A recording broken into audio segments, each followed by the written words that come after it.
Muay Thai trainer and lovely person. Thank you. So just a few questions about your wonderful club. No worries. Look at that breeze I got. Good. If I ain't doing my money, I ain't doing. You ain't worth for money otherwise, isn't it? Again, yeah, exactly. It's not real unless you got blood and bruises and sweat, and you come back smelling of leather. It's like a Saturday night for me normally. So that's another story altogether. I love it. But I can't believe you've got so many girls. That's amazing. Is it just your club, or is it like, do you reckon there's been an increase in? No, definite increase. I mean, at the moment, like I said, I mean, the joy of sweatbox is because you get to see the jiu-jitsu, you get to see the MMA, and the sort of like the Thai boxing, and even the boxing classes all together. You can see it go across the board. So with some classes, you just see, you see like jiu-jitsu people, you see this, but because it's just so open to everyone, you really do see it at every level as well. So like again, so like from the fitness side to literally like some people that are doing every single class, and also the lovely thing is, like I said, it's just absolutely.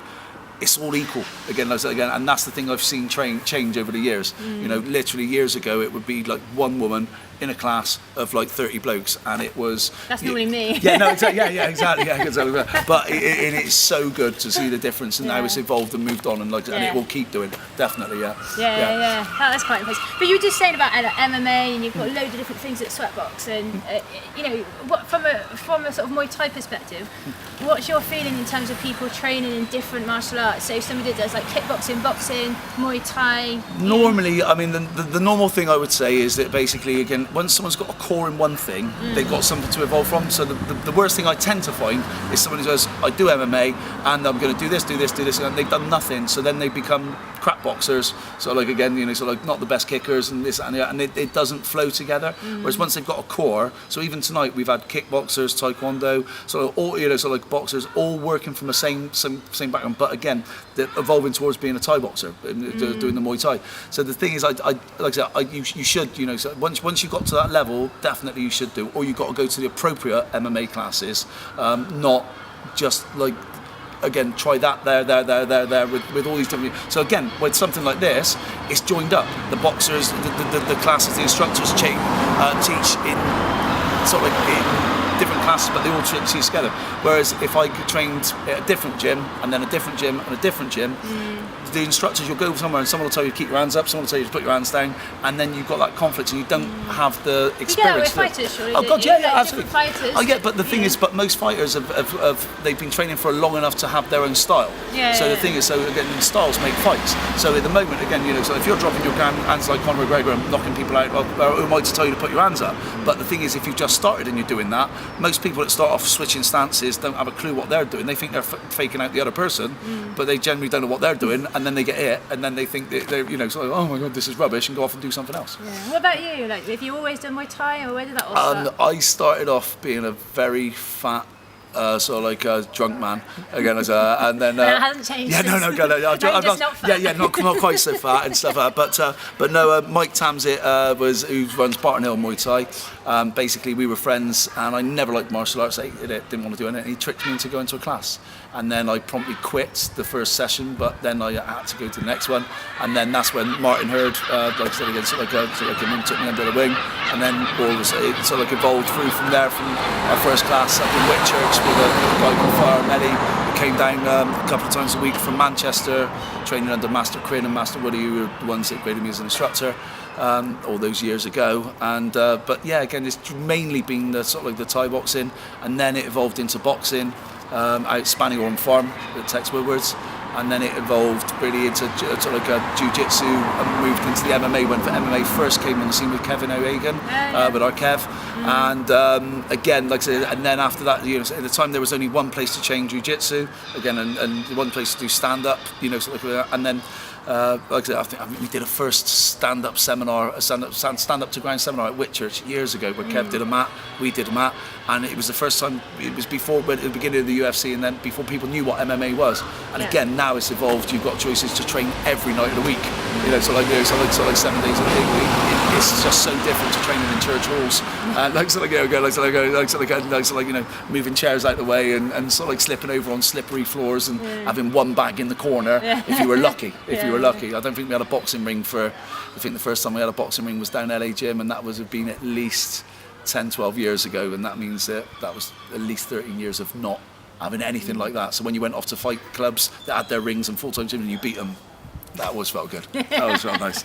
I see quite like Craig Maynard on. He trains as well, doesn't he? Yeah, He's got quite a lot of respect for you. I see on Facebook. So what's Yeah. that about? What's all that love for? Well, basically, Craig did a sort of was kickboxing originally, sort of like with Dave. Who with? Dave Platter, sort of like and again, like it was one of those things. He had a fight coming up, and he came to my class, and I beat him up, and we sort of loved each other ever since. From there, I thought I'd never see him again. And then, like it wasn't beating up. It was just like it was that back then how you train. And he turned around and said, "That's it. I want to do this." And then he went off and sort of trained in Thailand as well, and came out, and we like. So yeah, I absolutely just adore the bloke. He's like, absolutely adore him. But again, like just to see what he's done, he was instrumental in getting us more fights and moving on. Sort of moving the club forwards to being where we are now. And again, it's great because the club's evolved from the start to being a few clubs. Sort of like again, they've all sort of come back as one family. So the thing is, whether it's Barton Hill, whether it's sort of like Knoll, whether it's here. When we were dojo, all these things never mattered. It was all just like sort of you do your thing, but we're all together. And do you feel like part of a family? Oh yeah, totally. Yeah, it's always been family. A good thing. Again, once someone comes through the door, if anyone comes through the door, they're stupid anyway. Do you know what I mean? Again, like they'll never feel as good. It's like when they first walk through the door before they get all knackered and stuff. But the thing that I love is like again, everyone's equal. Doesn't matter if it's your first session or whether you've been training for like sort of years and you're a champion. The bottom line is everyone's the same, and like again, and everyone has that feeling in that respect, and it should be welcoming. But like I said, with that little edge of like sort of again, like I'm going to turn around and have to test myself tonight, but note it. There's no egos, no nothing. Again, it's just literally get in, train, smile, enjoy yourself, and leave. Yeah, that's true. That's true. What about like when people are training? What do you see as an instructor as like the main barrier? Do you think it's more mental barriers or physical barriers, or in the cage or fight? Yeah. I mean, generally, again, like I said, the thing is, the hardest thing is coming through the door. Again, sort of, I mean, when you get someone, I try to get people to at least step into the ring really early, not to fight or whatever, but just to feel it and experience it. Because otherwise, people put things on a pedestal and they go, like, I can't do this, I can't do that, or they look at someone and they go, oh, he's done this, and they don't know that person's been through exactly the same walk that they have, and that they were the smallest person in the class. I remember, I would say, the first year of training, I just became very good at running backwards, really good at running backwards, and then people say to you, oh, did you know that you hurt me with that? And you go, what did I? And then they go like, oh yeah, and then it evolves from there, and everyone's had that, and I think because I never knew anything, it was always been better for me. I've always preferred someone with no confidence coming through and then getting the confidence and then seeing the progression. That's my pleasure. But the thing is, I do find that, again, it's normally once you get over that, then there's these triggers in their own heads that go like, well, okay, like, I want to move it up, and the difference of training from once a week, twice a week to 5 days a week, or seeking out different people to test you instead of going through the easy route. That's the thing. And once you know that you don't have to. Kev O'Hagan's just done a brilliant blog actually, and again, it's that thing where you're not always about winning. Again, it's about you beat and you lose to people that are better than you, and you learn from it to move yourself forward. It's not because you want to sort of be a horrible person, but again, it's that testing yourself. And the thing is, it's only when you've been beaten up loads of times, but in a nice way, that you have the confidence to turn around and start trying what you want to do.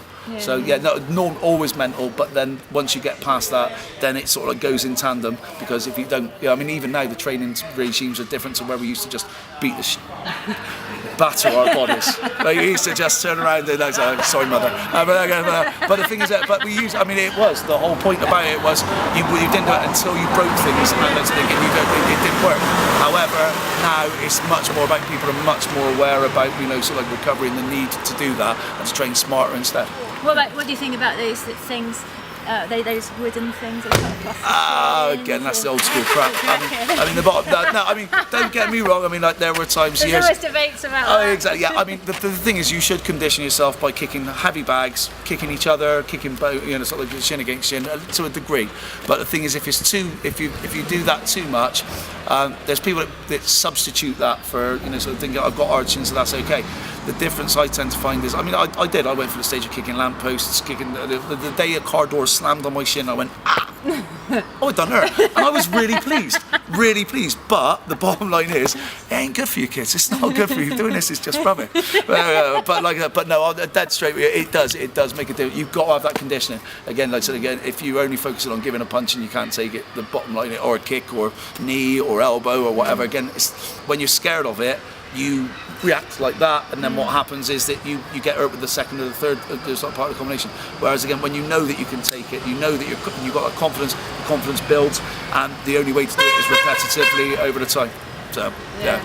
So what do you reckon then? Practice makes perfect, or practice makes habit? Bad habit. Practice makes permanent is the way that it tends to be worded. But no. I mean, you can't get perfect without practicing. But the thing is, again, if you have a bad technique and you drill it 1,000 times, then the thing is, again, what you do under pressure. That's the thing I tend to find is that what you drill all the time is what happens under pressure. Again, and then like I said, and we've got to work with that. Because again, your mind gets into fight or flight. Again, like I said, I've seen people that shadow box the best beautifully, and then they get in the ring and all they do is they do jab, kick, one kick, because again their head's not right, or they haven't conditioned their breathing properly. Again, that's another thing.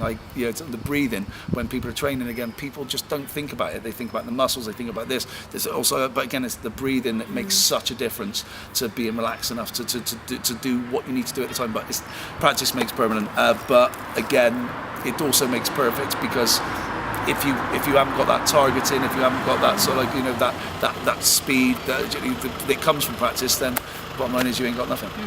You trained in Thailand, didn't you? A few times trained in Thailand, generally around Koh Samui, Pattaya, Phuket, sort of over the years. So not massively, because I do like Thai food and I do like drinking, and those beaches are really lovely. So the thing is, again, I've got to be honest with you. Again, I said again, I could have done a lot more, but the thing is, I've got some bloody good photographs from there. Again, normally, in fact, actually, when with Tom on Koh Sam Road, so one of my fighters who went to go live in Bangkok again. Yeah, exactly. If you can defend yourself from 5 ping pongs at the time, again, it's like a marvellous. Then, like I said again, you truly are a grasshopper. And you got a Sakyan. Yeah, I got classic. Give us a flash. Come on. Hang on a second. I've got the. I help strip you. Here you go. Look at that, massive one. Yeah. Can you turn it around so you can see? Can you move it round? As long as you don't get the love handles in, I'd say. That's alright. Yeah, breathe in. Yeah, do that. Where did you get that to? But basically, I had it done in Koh Samui, just next to WMC gym. There's a place called Tattoo Metal, I think, metal tattoo. Right. And again, it's a Thai prayer, a Buddhist prayer, sort of for protection. Yeah. And for health and wealth for your family. You can cover yourself up now. Thank you for that blessing. This is not good for the rest so of the. That's like your type, isn't it? The temple. Yeah. Again, with the spires going up to the top there. But this is the thing. I mean, the thing you find is that again, like I say, people that think that the fighting is where you are. It's not. I mean, the bottom line is again, if you get a calmness from it, you don't need to go looking for fights, because you can get your face busted up all the time anyway.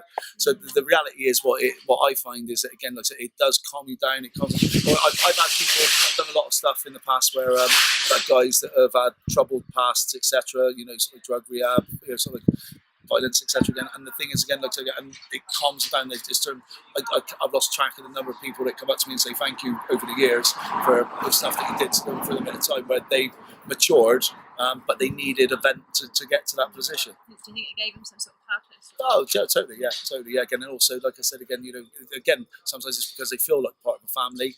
They don't feel that individual thing and that aggression that people feel backed into a corner tend to lash out with. And like I said, again, there's always someone out there who can turn around and do you on the day. So the thing is, there's nothing quite so grinding as not being able to move your leg because it's just been kicked to kick the shit. That's it. But, so last question then. Best moment or memory in Muay Thai?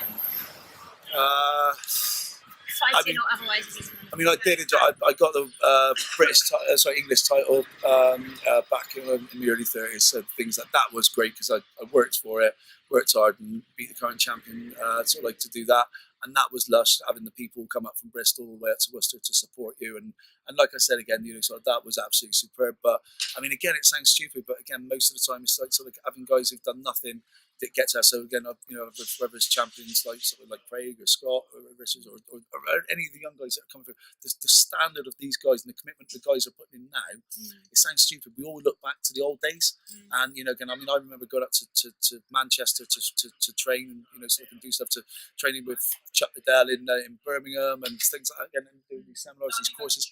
Kev Luddick again, like a legend, sort of again in Western, again sort of like a mad South African bastard.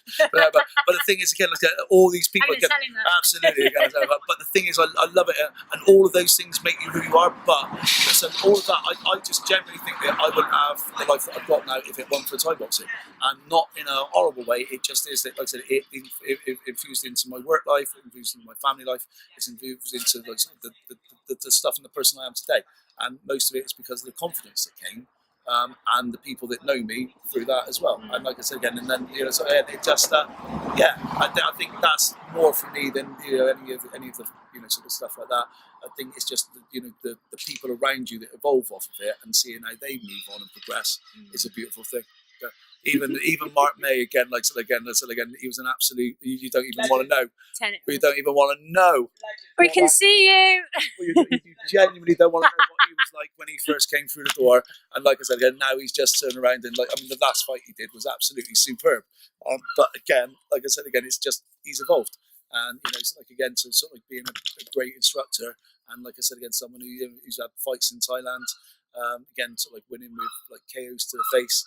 So like when the bottom line is again, like so again, I'd be very wary that he could dress himself and do his Tuesday in the morning otherwise. Perfect. Thanks very much. No worries. Again, thank you.